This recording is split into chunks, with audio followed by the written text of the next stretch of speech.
2. Sebab 2 adalah kerana apabila kita menulis electron configuration untuk contohnya, contoh saya beritahu, contoh iron peram, peram 26, proton 26.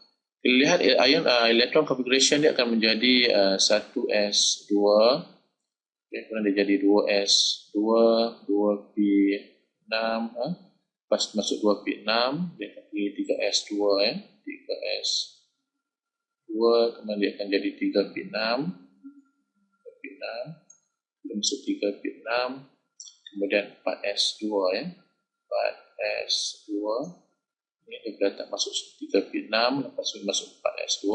Okey, berbeza dengan yang lain-lain, berbeza dengan lain-lain, blok S dan blok P.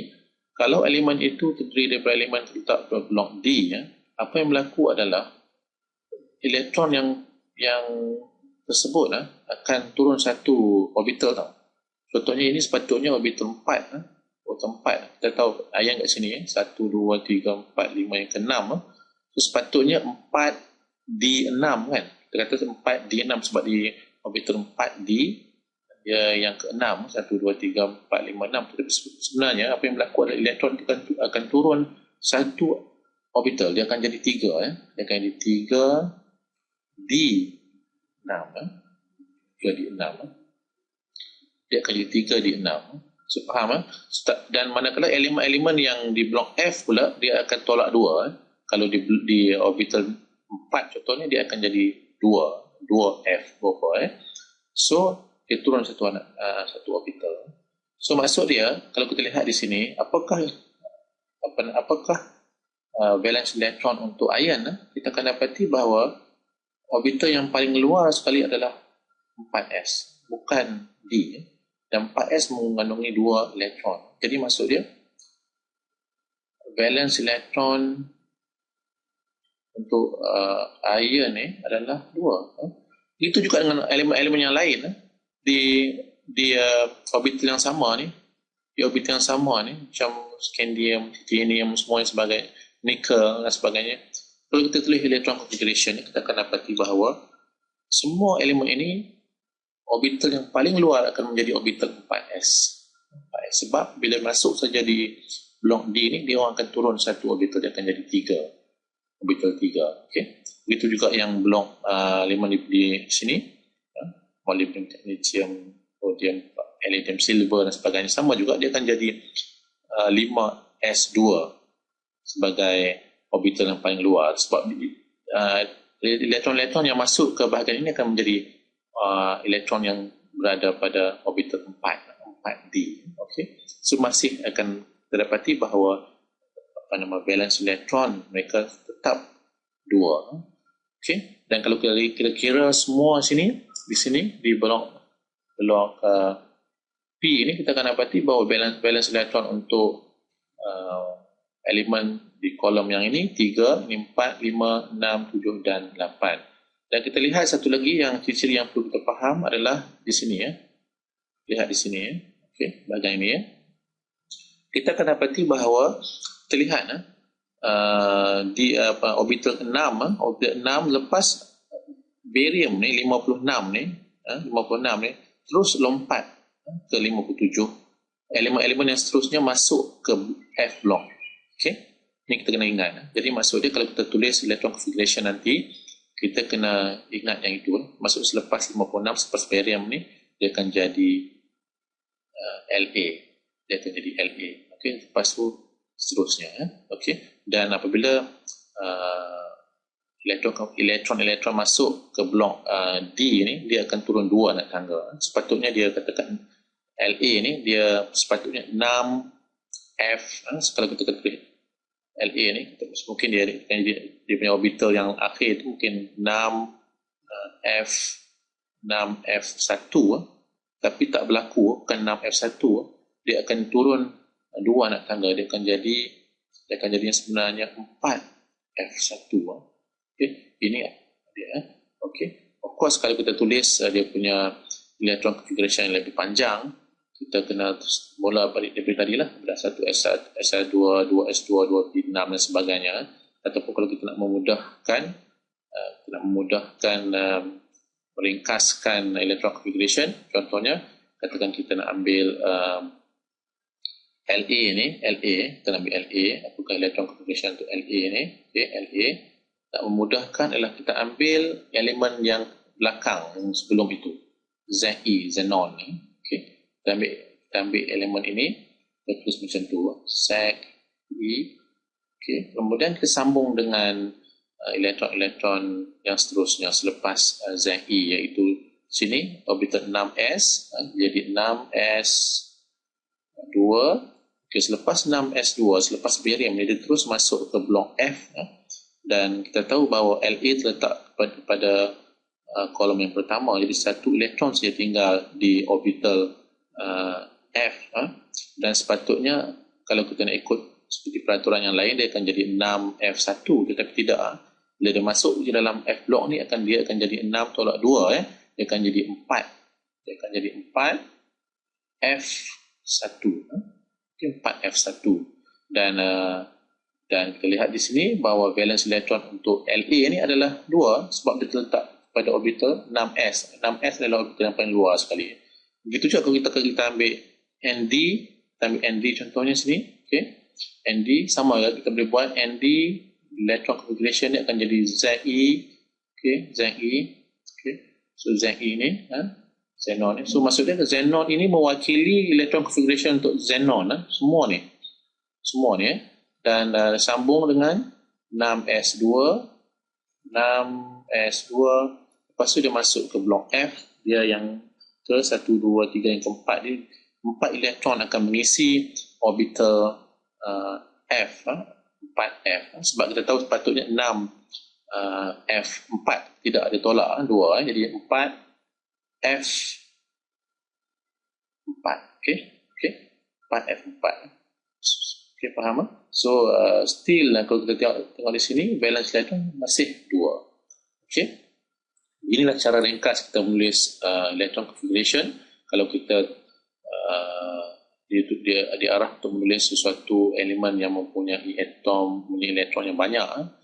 Okay? Sebab kalau kita tulis dengan panjang lebar, mungkin tak cukup ruang. Jadi, itulah cara kita menulis electron configuration secara ringkas. Dan setakat itu dahulu, kita akan bincang lagi berkenaan dengan elemen-elemen yang terdapat di dalam periodic table ini untuk sesi video yang akan datang. Sekian, terima kasih.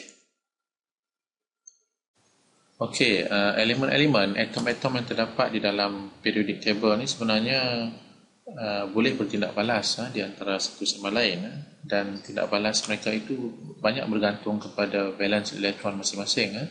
Okay, valence elektron iaitu elektron yang terletak paling luar orbital. Dan kita tahu bahawa valence elektron untuk orbital untuk elemen-elemen di kolom yang pertama di blok S ni adalah 1, di kolom yang kedua ni adalah 2, dan semua elemen-elemen terletak di D blok ini adalah mempunyai valence elektron 2, semua 2, semuanya 2. Manakala elemen-elemen valence elektron di kolom yang pertama di blok P ni, P ni semua mempunyai valence elektron 3. Yang ini 4, 5, 6, 7 dan 8. Dan valence elektron 8 ni adalah yang paling stabil sekali. Contohnya helium, neon. Ini adalah noble gases. Dan kita tahu bahawa untuk menjadi stabil, contohnya magnesium mempunyai valence elektron 2, dia mempunyai 2. Jadi 2 saja ada yang di luar orbital, yang 2 saja. Dan untuk dia menjadi stabil, dia lebih suka untuk memberi 2 elektron ini kepada elemen lain. Dan apabila dia memberi elektron, dia akan menjadi bercharge positif. Sebab kita tahu bila dia memberi elektron, dia akan mempunyai bilangan proton yang lebih tinggi daripada elektron, dan dia akan menjadi bercharge 2 positif. Ini dikenali sebagai ion. Dan kita tahu ion ada 2, cation dan anion. Dan magnesium 2+ ni ion bercharge positif,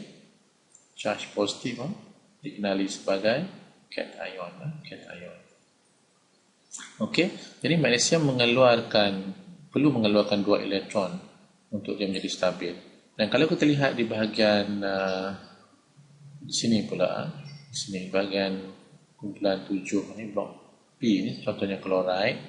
Okay, klorid pula mempunyai 7 valence elektron. 1, 2, 3, 4, 5, 6, 7.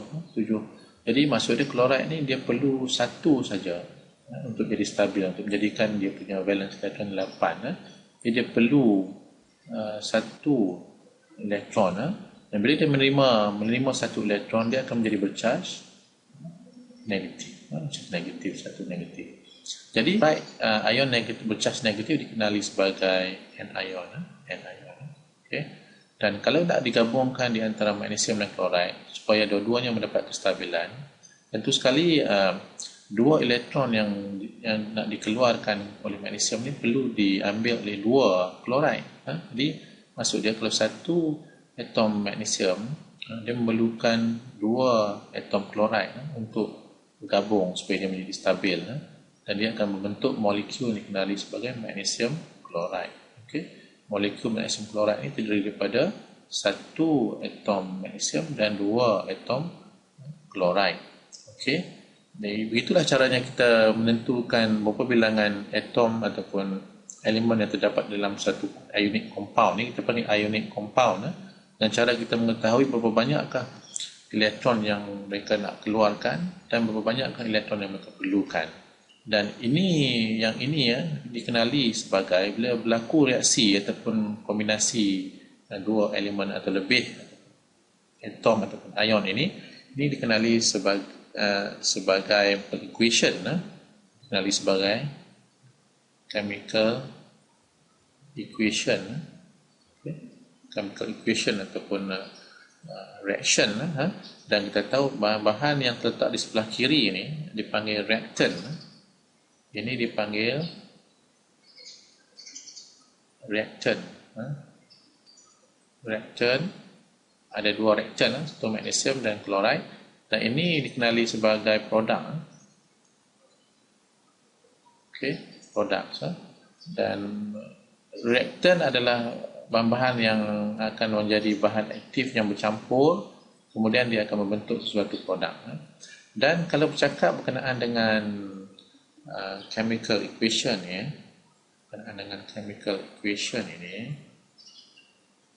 okey, kita kena tahu bahawa apa yang berlaku adalah dua elemen ataupun dua substance yang aktif akan bercampur dan menghasilkan satu produk.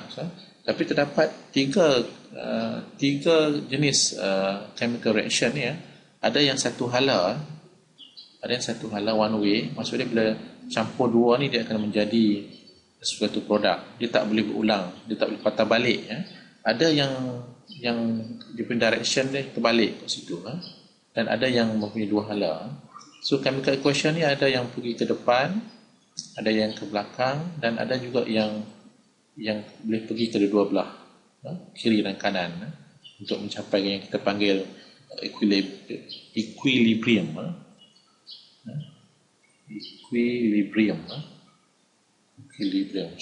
Yang ni one direction, satu arah. Yang ini kita panggil equilibrium, iaitu mempunyai dua arah, ataupun mungkin dalam bahasa Melayu kita panggil keseimbangan. Okay, so kita akan belajar berkenaan dengan chemical equation dan macam mana nak balancekan chemical equation. Dia kalau kita tengok untuk memastikan bahawa chemical equation itu adalah betul, kita kena pastikan bahawa kedua-dua elemen ataupun atom ataupun ion yang terdapat di sebelah kiri itu sama dengan jumlah yang di sebelah kanan. Kita tak boleh satu kurang. Dia kena sama, exactly same. Jadi kita akan belajar bagaimana kita nak membentuk